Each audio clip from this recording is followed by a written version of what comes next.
we first started the show, I really thought we were doing a show about building cars and motorcycles for people. It evolved into a show about people. On screen, it looked like a dream job: fast cars, big personalities, and the thrill of Vegas in the background. But behind the cameras, things weren't nearly as shiny. Danny carried a weight that fans never saw. A struggle that pushed him to the edge and left him questioning everything he'd built. Now, after years of silence, he's finally opening up. And what he reveals about the show and the toll it took on him will leave fans stunned: the employee who tried to hijack the Count's empire.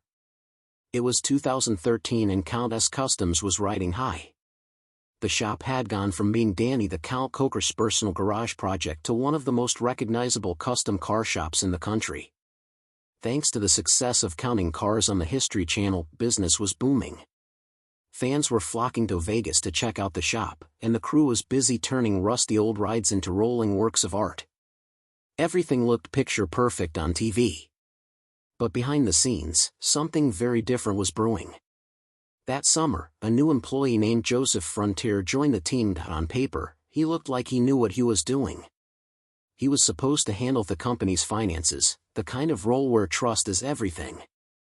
Danny and his right-hand man, Kevin Mack, figured they had someone reliable to manage the books while they focused on cars, customers, and the cameras.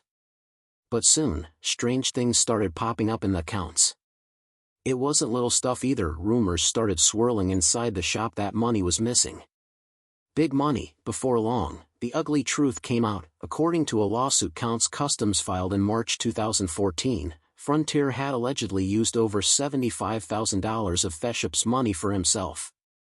Instead of paying bills or keeping the IRS happy, he was living it up. Court papers claimed he put a down payment on his personal Land Rover Range Rover with company cash and even bought himself airline tickets. As if that wasn't enough, the shop got hit with an $18,000 penalty from the IRS because Frontier didn't pay taxes on time. That's the kind of mistake that makes any business owner's blood boil. And then came another shocking detail. Without anyone's permission, Frontier allegedly had signature stamps made of Danny and Kevin's names so he could sign checks whenever he wanted. That crossed the line from sloppy to downright sneaky, but here's where things got even messier. Count's Kustoms said the staffing agency that sent him, Randstad Professionals, failed to warn them about his past. After the scandal broke, the shop did its own digging and claimed they found he'd been tied to embezzlement and fraud with a previous employer in Florida. Randstad fired back with a counter-suit, saying Danny's shop ignored the contract that should have kept Frontier away from handling cash in the first place. Meanwhile, Las Vegas Justice Court records show that in September 2013, Frontier was officially charged with felony theft of more than $3,500 for what happened in August that year. A warrant was issued for his arrest, but it never stuck because he had already moved back to Florida. For fans, it was wild to hear all this. On the show, Danny was the smooth operator with sunglasses and bandana, and Kevin was his loyal sidekick. They were car guys, not accountants. The scandal showed just how vulnerable the shop was once someone got their hands on the financial side. The early life of Danny Koker. Danny Koker's story doesn't start under the bright neon lights of Las Vegas or in front of the cameras on Counting Cars. It begins way back in Cleveland, Ohio, where he was born on September 23, 1964. But really, if you want to understand him, you've got to picture two cities shaping him at once. Cleveland, where he took his first breath, and Detroit, the city that lived and breathed cars and music. Those two worlds blended together to make Danny who he is. At the center of it all was his dad, Daniel Koker Sr. He wasn't just a dad in the usual sense, he was a gospel singer, a composer, and even a Green Beret. Imagine growing up with a father like that. One minute he could be rehearsing a hymn, filling the house with music. The next he could be telling stories of discipline and toughness from his time in the service. It gave young Danny a sense that life was meant to be lived big. Loud music, strong values, and a lot of heart. Music was everywhere in the Koker household. His father's passion spilled over and the family was surrounded by it. Whether it was gospel, classic rock, or the sounds of Detroit motown spilling through radios and record players. For Danny, music wasn't just background noise. It was a pulse. Something that stirred him up and gave him a stage before he ever had one. He started singing gospel himself, following in his father's footsteps. That love for music would never leave him. Years later, it would roar back to life when he fronted his own rock band. But even as a kid, you could already see it in him. But cars, oh, the cars, that's where Detroit came in. Growing up between Cleveland and Detroit meant Danny got a front row seat to the Motor City in its prime. Detroit in those years was muscle car heaven. Fords, Chevys, Mustangs, Camaros. It was like every block had a driveway full of horsepower.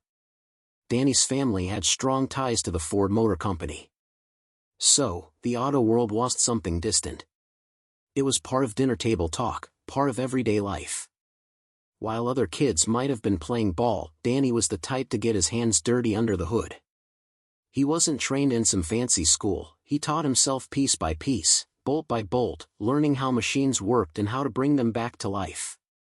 Detroit was a great teacher in that sense. You couldn't live there without soaking in the car culture. It wasn't just about transportation. It was identity, freedom, and style all rolled into one. So, here was this kid caught between two passions. The music that fed his soul and the cars that sparked his imagination. The two might seem different, but to Danny, they were both about rhythm, flow, and energy. A good engine had a sound, almost like a song.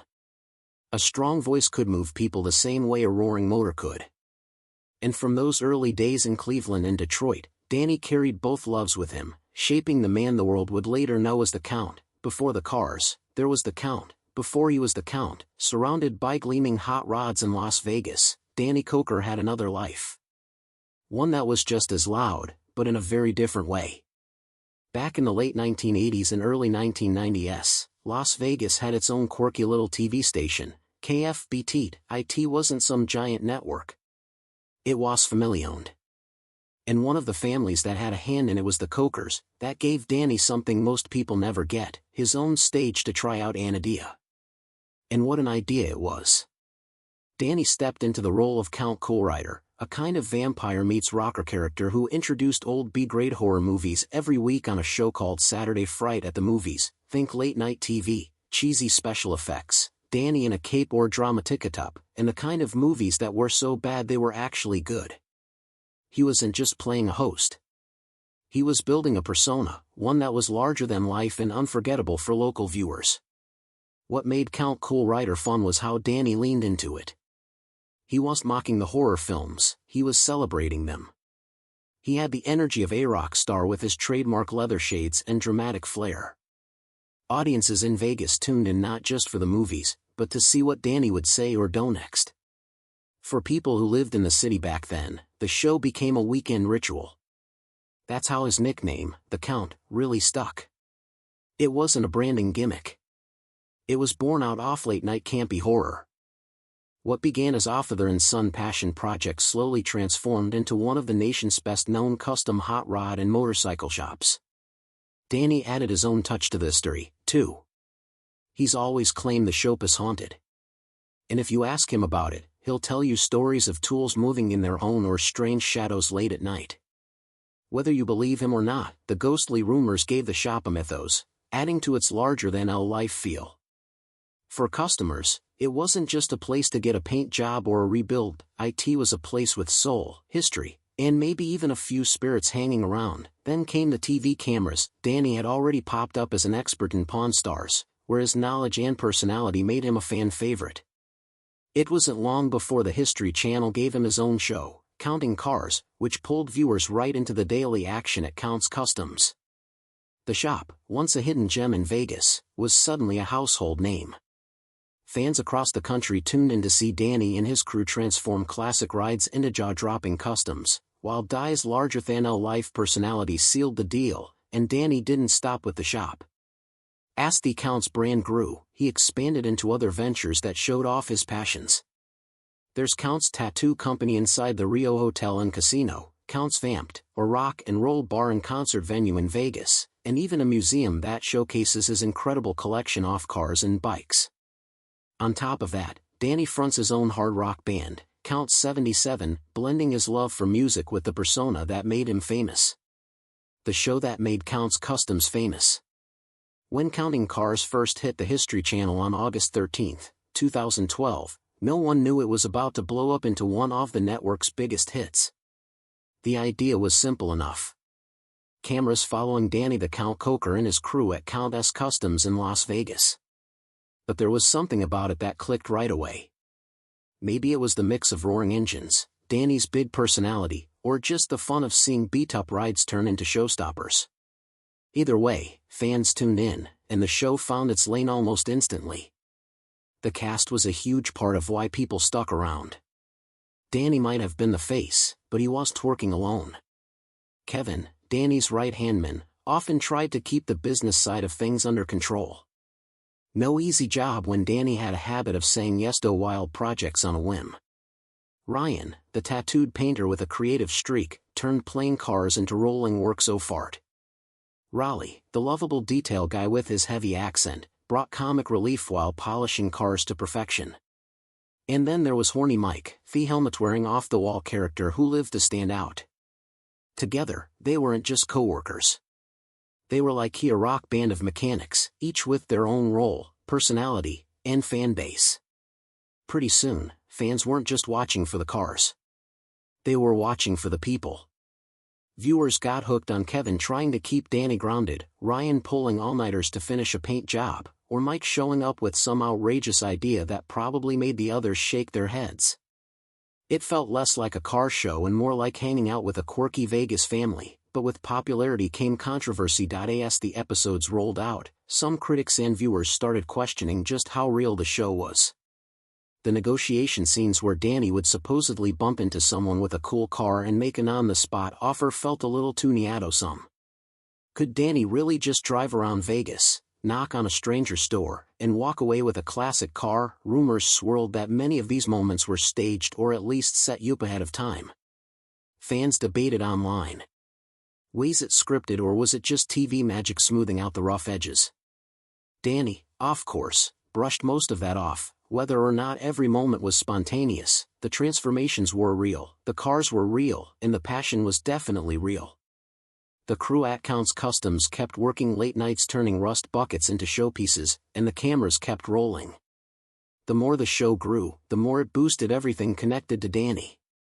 Count's Kustoms became a tourist stop. Fans started flocking to his rock bar, Count's Vamped, and even his band, Count 77, gained attention from the TV exposure. By the end of the first season, it was clear Counting Cars wasn't just another reality show. It had carved out its own identity. The story of Danny's dad. Long before Danny the Count Koker became famous for counting cars, his father Daniel Koker Sr. was already leaving his mark in the world of music and entertainment. Born on December 17, 1933 in Detroit, Michigan to Stano and Mary Koker, Daniel grew up surrounded by the sounds of gospel and the grit of the Motor City. He discovered his musical gifts early and became a talented pianist and vocalist, one whose career would carry him across stages, studios, and eventually into the fabric of his son's life. Daniel Sr. wasn't just another musician. He performed with some of the most respected gospel groups of his era, including the Foggy River Boys, the Weatherford Quartet, the Cathedral Quartet, and the Rexhard Family Singers. His voice and his piano skills gave him a presence that earned respect in gospel circles nationwide. Beyond those groups, he also played for well-known artists, moving easily between the sacred and the popular, always bringing his own touch of soul-to music. Music, however, was only part of his story. Daniel Sr. also stepped into business, becoming the owner of a television station in Las Vegas. That station gave him and his family a foothold in the city and became a hub for creative work. Years later, it would even serve as the backdrop for his son's alter ego, Count Cool Rider, the vampire-like host of Saturday Fright Eve movies. But more than his career, Daniel Sr.'s influence lived inside his son. Danny often calls his father his greatest inspiration, both musically and personally. It was Daniel who instilled in him a love for gospel music, performance, and dedication to craft. That influence stayed with Danny long after his father passed, showing up in his work with his band, Count 77, and in the way he pours passion into every carat Count's Kustoms. One of the clearest symbols of that father-son bond sits on four wheels, a 1966 GT350 Mustang.